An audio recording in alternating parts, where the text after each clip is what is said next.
You know the feeling. That important task is staring you down, the deadline is creeping closer, and yet you find yourself doing anything else to avoid it. The guilt starts to build, you feel that pit in your stomach, and you swear to yourself that tomorrow you'll be different. But tomorrow is usually more of the same. What if the answer wasn't a new productivity app, but an ancient way of thinking from emperors and philosophers? What if you could rewire your brain to find focus and calm, even when the work feels overwhelming? For thousands of years, Stoicism has offered a powerful toolkit for the human mind. And no, it's not about being a robot with no emotions. It's about understanding what you can control and what you can't. The Stoics would argue that procrastination isn't a modern flaw. It's a fundamental misunderstanding of where to put your focus. In this video, we'll break down 5 ancient Stoic secrets that will help you stop worrying about the things you can't control and finally start taking action. Let's start with that all too familiar feeling of being completely paralyzed. You have a huge project, a report to write, an exam to study for, something big you want to launch. Your mind immediately jumps to the finish line, and with it come 1,000 anxieties. What if it's not good enough? What if I fail? What are people going to think? We get so obsessed with the final outcome, the grade, the reaction, the results, that we're too terrified to even start. This is where Stoicism completely flips the script. The philosopher Epicurus taught a core idea called the dichotomy of control. It's simple. Some things are up to us, and some things are not. What's up to us? Our thoughts, our judgments, and our actions. What's not?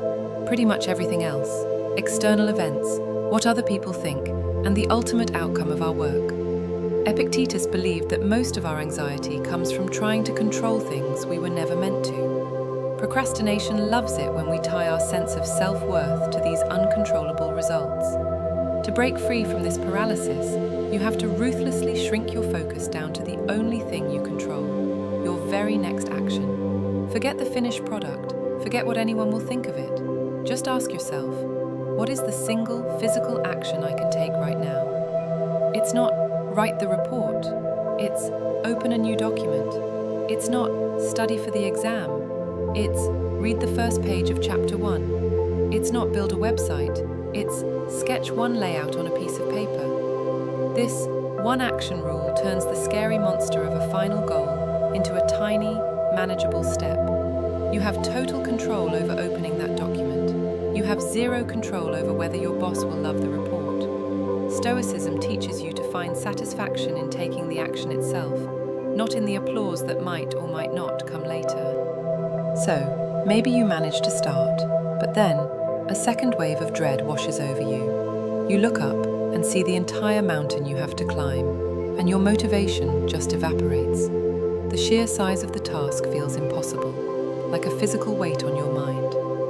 The Roman Emperor Marcus Aurelius knew this feeling all too well. He was running an empire, but he understood that the biggest battles are often fought inside our own heads. In his private journal, Meditations, Marcus Aurelius wrote, "Don't let your imagination be crushed by life as a whole." He constantly reminded himself to break his challenges down into their individual parts. Life, he realized, is lived one action at a time, one moment at a time.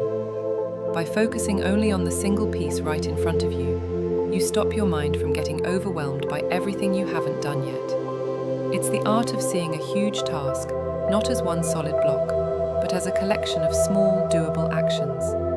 This leads us to the incredibly practical habit of task fragmentation. Take your project and break it down into its smallest possible components. And I mean, be almost comically specific. Write a 10-page paper becomes 1. Create a project folder on my computer. 2. Find and save 5 articles. 3. Read the intro of the first article. 4. Write 3 bullet points about it. 5. Open a blank document and write one single thesis sentence. Each of these is a tiny win. Crossing them off your list builds momentum and a real sense of progress. There's a Stoic idea that sums this up perfectly. Well-being is realized by small steps, but is truly no small thing. You're not trying to climb a mountain, you're just taking one step, and then another, and another. Before you know it, you'll look back and see how far you've come. Let's be real. A lot of the time we procrastinate for a very simple reason. The task is unpleasant. It's boring, it's hard, or it's just emotionally draining. We're wired to seek comfort and avoid pain, so we naturally turn away from difficult work and toward the easy relief of distraction. The philosopher Seneca pointed out that we often suffer more in our imagination than in reality. He famously wrote, "It is not because things are difficult that we do not dare. It is because we do not dare that they are difficult." Stoicism doesn't just tolerate discomfort, it sees it as essential for growth. The Stoics believed that challenges are opportunities to practice virtue, courage, patience, discipline. Procrastination is choosing immediate comfort over your long-term strength. Stoicism asks you to make the opposite choice, to see the friction of a hard task as the very thing that makes you stronger. You can put this into practice with a modern trick that has a deeply Stoic spirit. The 5-minute rule. Commit to working on that task you're dreading for just 5 minutes. That's it. Anyone can do pretty much anything for 5 minutes.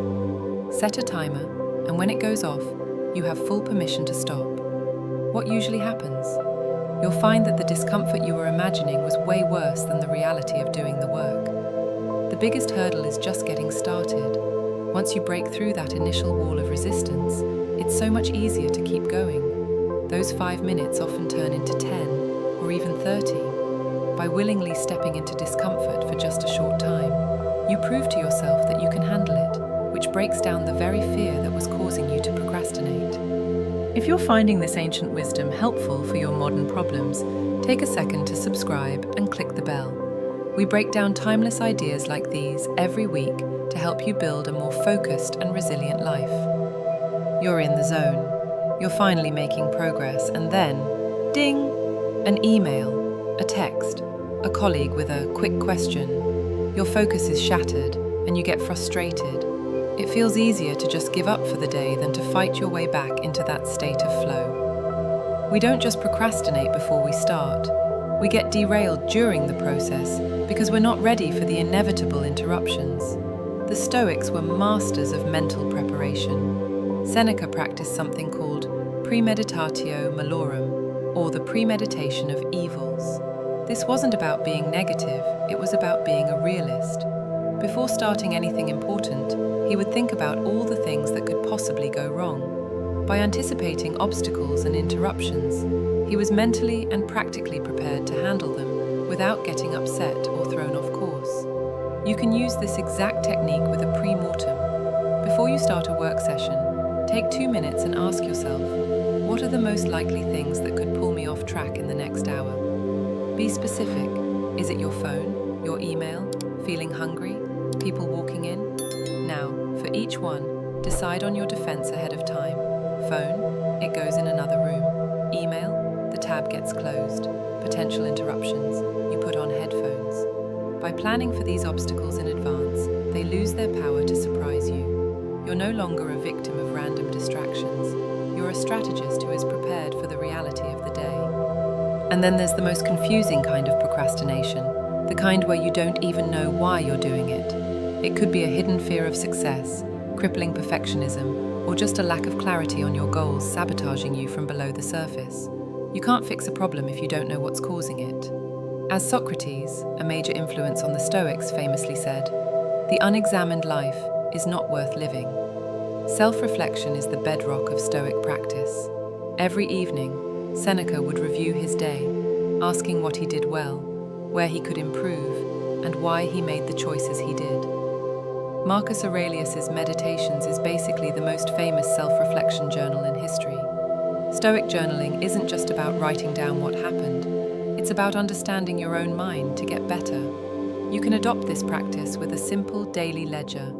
At the end of each day, take 5 minutes to answer a few questions. This isn't about judging yourself, it's about being a detective for your own mind. 1. What was the main thing I put off today? 2. What did I choose to do instead? 3. When I decided to delay, what was the specific thought or feeling that pulled me away? Was it boredom, fear, feeling overwhelmed? 4. What better quality could I have practiced in that moment? Focus, courage, discipline? By doing this consistently, you start to see the patterns. You bring the unconscious reasons for your procrastination into the light.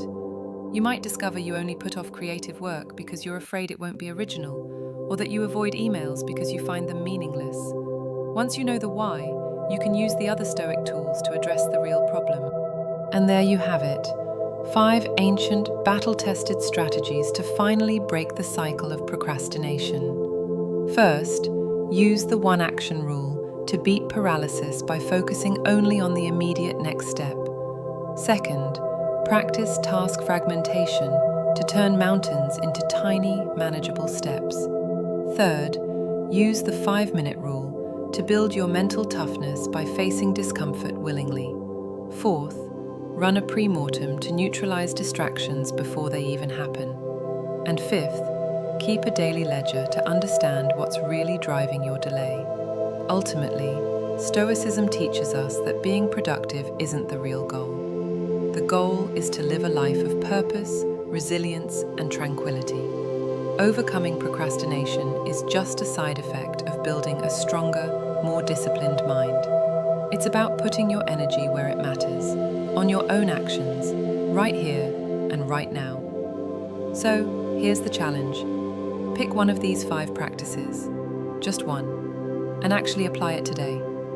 Let us know in the comments which one you're going to try. Thanks for watching. If this was helpful, please like the video and subscribe for more wisdom for modern life.